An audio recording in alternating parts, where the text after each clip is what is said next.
Hi everybody, today with this a new topic I am about to tell you something. You know one thing? You guys have to learn many things. They are money and time. You know one thing? You spend a lot of time and your money too.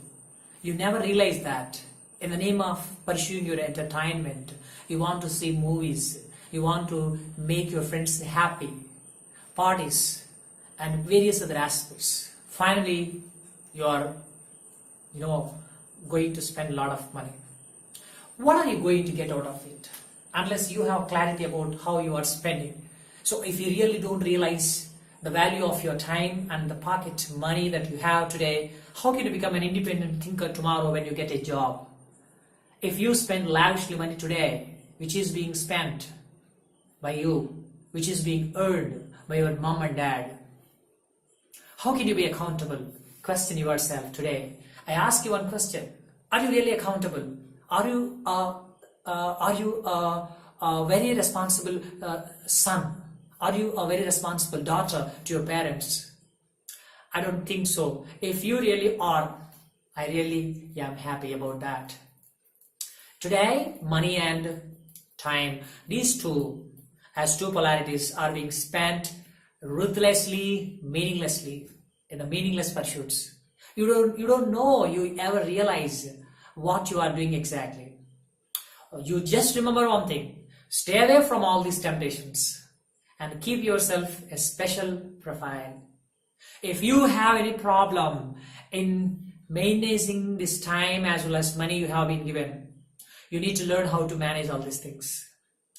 Things that attract you to spend your time should not be there in your list of activities. Things that attract you to spend your money should be avoided. So all is there in your chance. If you spend your time productively with books, they might give you knowledge in the library. If you spend your time listening to music to some extent, that gives some satisfaction to your heart. It soothes your frustration-bound heart. Later, it de-stresses. Maybe it's useful for your health, listening to good music, but spending money, thousands of rupees, on silly things, frivolous things, in the name of fashion, technology, and junk food, it's not going to do any good at all to your health. It will really disappoint you one day. I'm sure about that. But don't get disappointed just because you are mindless in doing all these activities. Do not forget to give value to your time and money that you are being sent by your parents. It's okay if something really benefits you temporarily. It should also give you a long-run benefit. It has to be a permanent benefit. How would you expect that?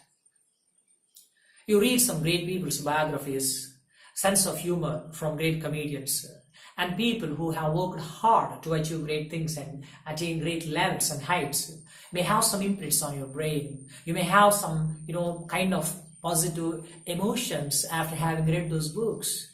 You may have a lot of, be given a lot of influence by those life stories. That's really the meaningful pursuit of a student today, one who is pursuing either BTech or BA, BCom, anything today. And there are things, money that is spent unnecessarily cannot be regained. Do you think it will be obtained back once you spend? There are many people who really spend their blood, toil, tears, and sweat. They invest a lot of time to earn at least 100 rupees today. But there are people who never realize the importance of money. That's really bad. So if you realize the value of money and the time, one day they will become your assets. That you should remember. So if you really want to become a good citizen and a good manager of your life, you need to understand these two things. They are two important, pivotal aspects. They are truly indispensable. They are important. You should think about them today. You should not go away from them. Am I spending money lavishly? Am I spending my time, meaninglessly? You should think early in the morning when you get up, and you would get the answers. These days we see, youngsters falling in love with the girls falling in love with boys, and they want to, flirt. They want to flirt with their opposite sexes. They want to spend time. They want to appease and please the other parties. But the problem here is the other party may not have the same feeling towards you, and until then you never realize. One day you understand your fiancé, I mean the lady love, who is actually not in your good books, who never likes you, may really tell you one day that she doesn't love you. Then what would you do with that? And how would you digest that fact? So the time you have spent, invested, the money you have spent on, satisfying that lady, where would they go? That you should think one day. So if you work hard, give proper plan to your schedules. So these many hours I should work on my books, and these many works on my examinations and my friends and my extra accomplishments. It's going to be really productive. If you don't value your time, similarly, if you don't value your money, it's going to be really bad. Remember one thing, your wristwatch is not going to be a burden, it will give you direction. And your pocket is not going to be your burden because it carries your life. So these two things should be valued if your life is to be a valuable thing to be admired by people in the long run and to have. This is how I would like to tell you these things. So please